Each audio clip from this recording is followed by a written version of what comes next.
वसल्लम ने क्या फरमाया कि एक ईमान वाले को जो दिख कर आता है कि ईमान वाला है वो उसकी नमाज ही है। अल्लाह के आगे सजदा, अल्लाह में यकीन रखना और ये मानना कि सिवाय अल्लाह के कोई माबूद नहीं, उनके साथ कोई पार्टनर्स नहीं, वो वाहिद है, वो अहद है, वो समद है। तो हमें सबसे पहले तो ये चीज समझनी है। और नमाज क्या है? सुभान अल्लाह, अल्लाह सुब्हानहू व तआला ने हमें अल्लाह से, उनसे डायरेक्ट कम्युनिकेशन का एक जरिया दे दिया। पहले जमाने में टेलीग्राम्स होते थे और कितने ऐसे लेटर्स हम लिखते थे जो कितना वाया कभी हम डायरेक्ट लोगों से बात नहीं कर पाते थे। लेकिन आज देखिए, जब हमारे हाथ में मोबाइल फोन आ गया, हम किसी को फोन करना चाहते, फौरन फोन किया, सामने वाला इंसान ने सुन लिया, एटलीस्ट आपकी बात सुन ली, उस पर हम अमल भी करते हैं। बहुत हेल्प, अगर किसी ने कुछ प्रॉब्लम बता दी तो हम उसे सॉल्व करने की भी कोशिश करते हैं। अगर मैं आपको एक छोटा सा दुनिया का एक छोटा सा एक नॉर्मल एग्जांपल दूं, तो उसी तरीके से अल्लाह सुब्हानहू व तआला ने मोमिनों के लिए नमाज बनाई है कि जो भी मसला है आप मुझसे डायरेक्ट बात करें। कहते हैं ना, जब अल्लाह आपसे बात करते हैं तो जब आप कुरान पढ़ते हैं, इसका मतलब अल्लाह सुब्हानहू व तआला आपसे बात कर रहे हैं। और जब आपको अल्लाह से बात करना है तो आपको नमाज अदा करनी है। तो अल्लाह सुब्हानहू व तआला ने इस उम्मत के ऊपर कितना रहम किया कि हमें 5 दिन की 5 नमाजें दी, और हर नमाज अलग अलग तरीके से अफजल है हमारे लिए।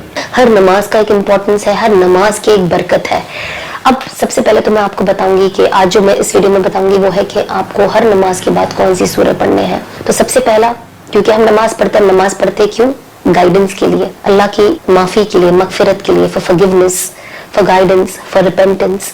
तो हमारा जो ये नमाज, सबसे पहले तो हम अपने दिल में उतार ले कि ये हमें पढ़ना है और दिल से पढ़ना है, और हम अल्लाह से बात कर रहे हैं और हमारे सारे मसले हमें अल्लाह के आगे रखने हैं। तो जब आप नमाज पढ़े, जैसे नमाज स्पेशली जब फजर का वक्त होता है, फजर के 2 सुन्नत और 2 फर्ज के बीच में आप 100 बार सुभान अल्लाह व बिहम्दिही सुभान अल्लाहिल अज़ीम अस्तगफिरुल्लाह जॉइंट करके आप ऐसे 100 की तस्बीह पढ़े। ये तस्बीह पढ़ने से अल्लाह सुब्हानहू व तआला आपकी रिस्क में बरकत देते हैं और आपके रिस्क के जरिए और खोल देते हैं। अब जैसे आपकी फजर पढ़ के हो जाए, 2 फर्ज जब आप इसके बाद तस्बीह के बाद पढ़ लो, उसके बाद आपको पढ़ना है सबसे पहले तस्बीह फातिमा। वो है 33 बार सुभान अल्लाह, 33 टाइम्स अल्हम्दुलिल्लाह और 34 टाइम्स अल्लाहु अकबर।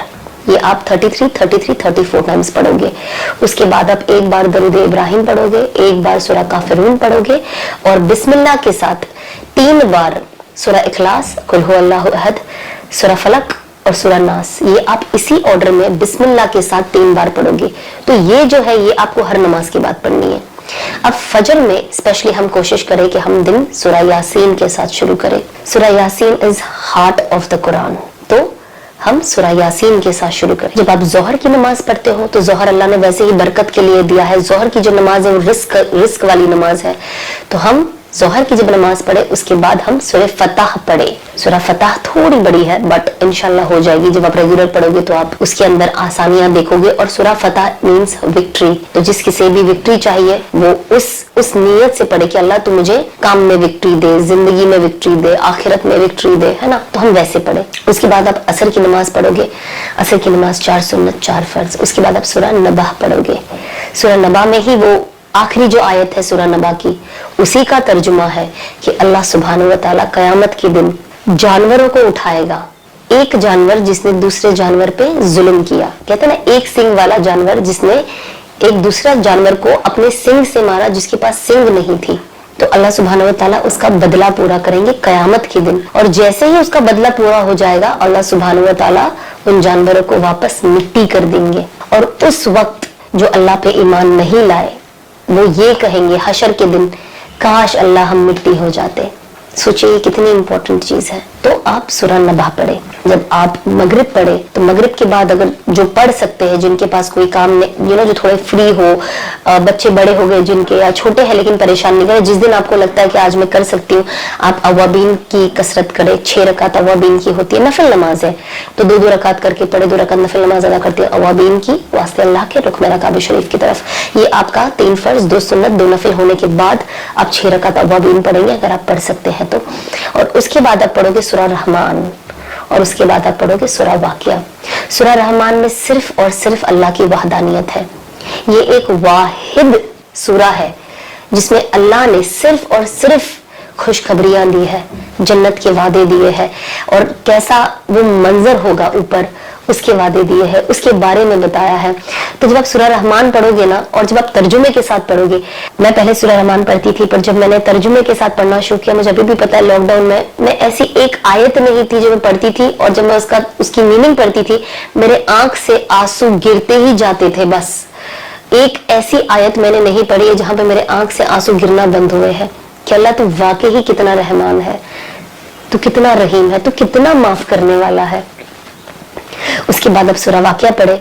आज की तारीख में हर इंसान ये कहता है खर्चे ज्यादा हो गए हैं, कमाई कम हो गई है, पैसा कमाते हैं बचता ही नहीं है, कभी इधर जाया हो जाता है, कभी हॉस्पिटलों में जाया हो जाता है, कभी ऐसा कोई खर्चा आ जाता है जिसका तसव्वुर नहीं किया। तो अल्लाह सुब्हानहू व तआला कहते हैं सूरह वाक़िया पढ़ो। सूरह वाक़िया क्या करेगा? आपकी जो सैलरी है ना, जो आपका इनकम है, पहले तो उसमें बरकत आएगी, आपके लिए अल्लाह और रास्ते और दरवाजे खोलेगा रिस्क के। अल्लाह से हमें मांगना भी है कि अल्लाह तू हमें हलाल रिस्क के और जरिए दे, और हमारे हलाल रिस्क के लिए सारे दरवाजे खोल दे, हमारा रिस्क हमारे लिए वसी कर दे। तो आप ये पढ़े। और सूरह वाक़िया कहते हैं कि जो इंसान सच्ची दिल से सूरह वाक़िया पढ़ेगा और उस पर यकीन करेगा कि अल्लाह सुब्हानहू व तआला इससे रिस्क देते हैं, अल्लाह का वादा है उसके घर में कभी तंगी नहीं आएगी, वो कभी पॉवर्टी में नहीं जाएगा, वो कभी टेंशन में नहीं रहेगा कि अब मैं क्या करूं, कैसे करूं। अल्लाह उसके लिए कुछ ना कुछ निजाम बना देगा। एंड यू वोंट बिलीव, मैं ये सूरह वाक़िया जो है ये 4.5 साल से तो मतलब ऑब्वियसली एवरी डे, बट इसके पहले भी 2-3 साल पहले से मैंने पढ़ाई शुरू करी थी। कभी कभी ऑन ऑफ होता था शुरुआत में, बट उसके बाद जो मैं रेगुलर पढ़ने लगी हूँ, अल्हम्दुलिल्लाह। होता है ना, इंसान काम करता है, उसके ऑल ऑफ सडन कुछ खर्चे आ जाते हैं काम को लेकर, और कोई और घर की चीजें होती है, काम की चीज होती है, सडन एक्सपेंसेस होते हैं। मैं कभी कभी खुद सोचती हूँ अल्लाह ये काम कैसे हो गया, मेरे पास तो निजाम ही नहीं था, अल्लाह ने कैसा निजाम बना दिया। तो अल्लाह ही ये निजाम बनाता है। तो हमें ये यकीन रखना है कि सूरह वाक़िया से इंशाअल्लाह अल्लाह ने चाहा तो हम कभी गुर्बत नहीं देखेंगे, हमेशा अल्लाह की तरफ से उनकी नेमतों को एंजॉय करेंगे, और अल्लाह हमारे रिस्क में बरकत डालेगा। और जो दिन की आखिरी नमाज है इशा, 17 रकात, 4 सुन्नत 4 फर्ज, 2 सुन्नत 2 नफिल, 3 वितर 2 नफिल, ये पढ़े। इसके बाद आपको पढ़ना है सूरह मुल्क।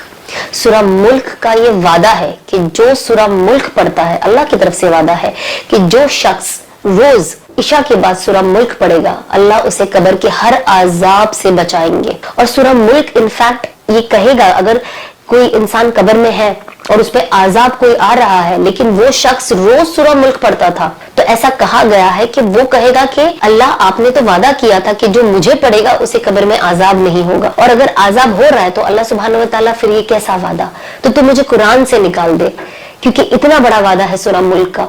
सूरह मुल्क आपके लिए, जब जनाजा कब्र के अंदर जाता है और जो इंसान रोज सूरह मुल्क पढ़ता है, सबसे पहले डिफेंड करने सूरह मुल्क ऐसे खड़े हो जाता है कि ये शख्स सूरह मुल्क पढ़ता था, इसको कब्र का आजाब टच भी नहीं करेगा। तो ये सोचिए, इस चीज की सबसे ज्यादा जरूरत है हमें। चाहे हर इंसान को रिस्क की जरूरत होती है, हर चीज की जरूरत होती है, लेकिन अगर आप इसके अंदर भी हाइपोथेटिकली कोई प्रायोरिटी ढूंढे, हर इंसान कब्र के आजाब से बचना चाहता है। देखिए आप इंस्टाग्राम पे मैं बहुत देखती हूँ, कभी कब्रिस्तान दिखाया जाता है जहाँ पे कब्र के अंदर से सांप निकल रहे हैं, और लिटरली वहां के लोग सांप को पकड़ पकड़ के निकाल रहे हैं।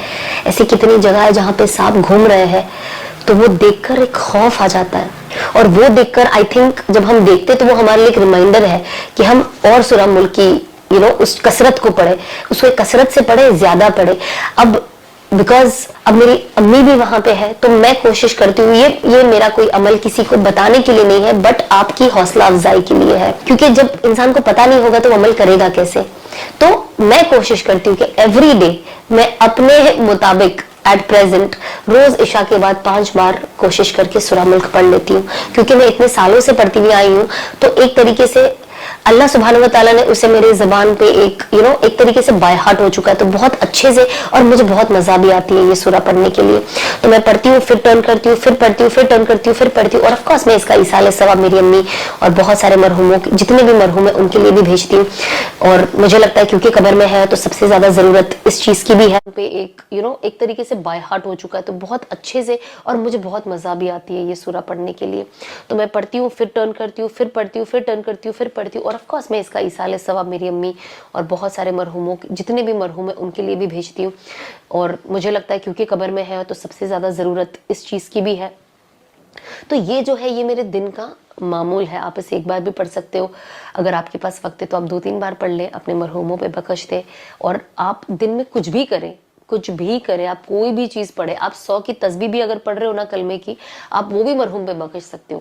تو اس کا یہ مطلب نہیں ہے کہ آپ کو ثواب نہیں ملے گا. بہت لوگوں کے ذہن میں ہوتا ہے کہ ہم بخش دیے تو یہ تو مرحوم کے لیے بخش دیے, اب ہمارے لیے کیا. تو اللہ سبحانہ و تعالیٰ جو آپ عمل کرتے ہو وہ ثواب آپ کو بھی دیتا ہے, اور کیونکہ جب آپ ان پہ بخش دیتے ہو تو ایکول ریوارڈ ان کو بھی جاتا ہے. بہت سارے لوگوں کے ذہن میں یہ بھی ہوتا ہے کہ اگر میں یہ چیز صدقہ ایصال ثواب کری کسی مرحوم کے لیے, خود کے یا کسی کے لیے, تو میں ایک اگر ہائپوتھیٹکلی اگر میں 2 نفل نماز پڑھ رہی ہوں اور اس کا میں ثواب چاہتی ہوں کہ میرے مرحوم کو ملے, تو بہت لوگ یہ بھی سوچتے ہیں کہ نہیں اگر میں زیادہ نام لوں گی تو اس کا ریوارڈ ڈیوائیڈ ہو جائے گا. لیکن اللہ سبحانہ و تعالیٰ کے ہاں ایسا کچھ نہیں ہے. اگر آپ نے 2 رکعت نفل پڑھی, اس کے اندر اگر آپ نے آدم علیہ السلام سے لے کے آج تک کا نام لے لیا, اربوں جنازے ہے اس کے اندر, اربوں مرحوم ہے قبر کے اندر, ہم اندازہ بھی نہیں لگا سکتے. لیکن وہ 2 رکعت نفل کا جو ریوارڈ ہے ہر کسی کو ایکول ملتا ہے. آپ ہر کسی کو دے دے, اور بعد میں اگر آپ جیسے میں اپنی امی کے لیے کرتی ہوں, میں سب کے لیے سب کو کہتی ہوں ان پہ بھی بخشتی ہوں, ان کے بھی بخشتی ہوں, بٹ خصوصاً اس کا ریوارڈ میری امی کو دینا, تو میں تھوڑا خصوصاً ورڈ ایڈ کر دیتی ہوں تاکہ تھوڑا سا ایک وہ چیز ہو. تو ظاہر سی بات ہے ہم اپنے دن کو, آپ اگر اپنے دن کو اللہ کے آگے پیچھے پلان کریں گے, مطلب کہ میری نماز کا وقت ہے, اب اگر مجھے کچھ کرنا ہے, مجھے یہاں پہ کام ہے, مجھے شاید باہر جا کے کوئی چیز بازار سے لانی ہے, یا مجھے کوئی اور چیز کرنی ہے, یا گھر پہ دعوت رکھنی ہے, سپوزنگ جو بھی چیز ہے, اگر آپ اپنی زندگی کا معمول نماز کے آس پاس پلان کریں گے, اللہ آپ کو کامیابی ہی کامیابی دے گا.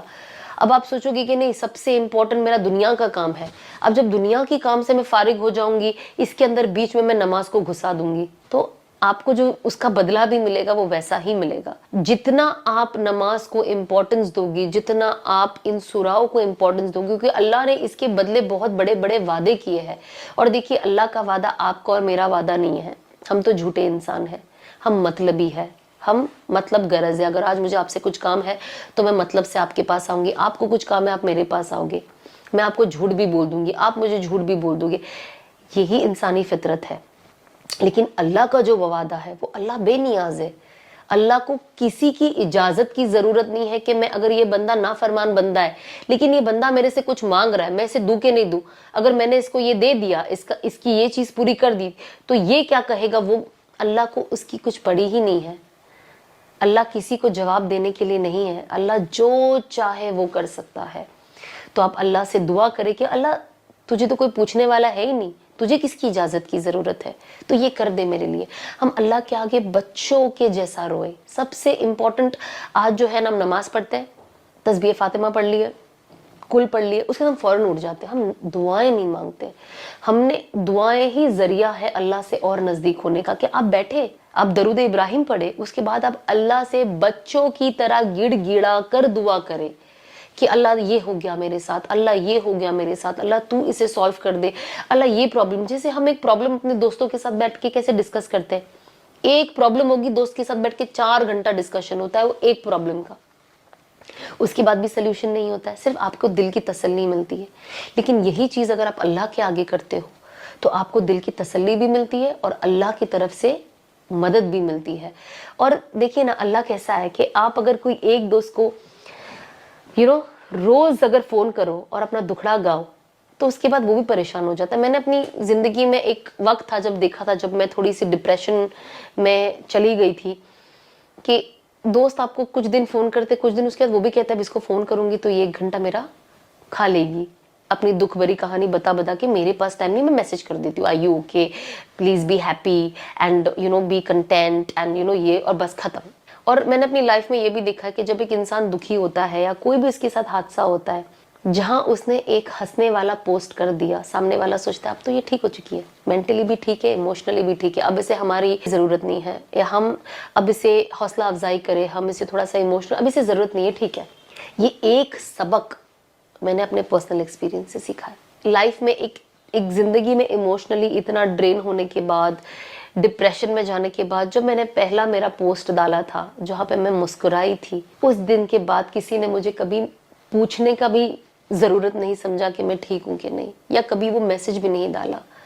तो दुनिया इतनी मतलबी है, दुनिया के पीछे अपनी आखिरत खराब मत करो, नमाज को इम्पोर्टेंट करो। शॉपिंग पे जाते हो, वजू में रहो, अपना जानमाज साथ लेके चलो, जहाँ मौका मिले पढ़ लो, बाहर अगर मौका नहीं मिलता अपनी गाड़ी में पढ़ लो, थोड़ा सा जहाँ पे काबतुल्ला फेसिंग होता है, या ऐसे वक्त पे हम कोशिश करें कि हम ना जाए, या ऐसी जगह जाए जहाँ पे प्रेयर रूम भी हो, अब प्रेयर कर सको। मैं कोशिश करती हूँ कि मैं जोहर पढ़ी, जोहर के बाद ही मैं बाहर जाऊँ, ताकि मेरे पास एक थोड़ा वो 4-5 घंटे का गैप हो कि असर अगर मैं थोड़ा एंड तक भी लेकर आती हूँ कज़ा होने से पहले, तो मेरे पास वक्त होता है कि मैं इसमें अपने घर का काम कर लूँ। और मैं कोशिश करती हूँ हत्तल इम्कान कि मैं ऐसा ही काम करूँ।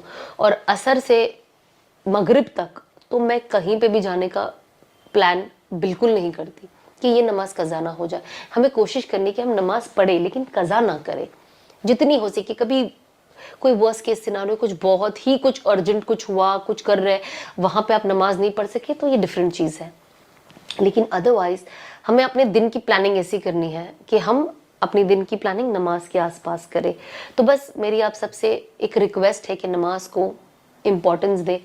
नमाज से इम्पोर्टेंट कुछ भी नहीं है, कुछ भी नहीं है इस दुनिया में।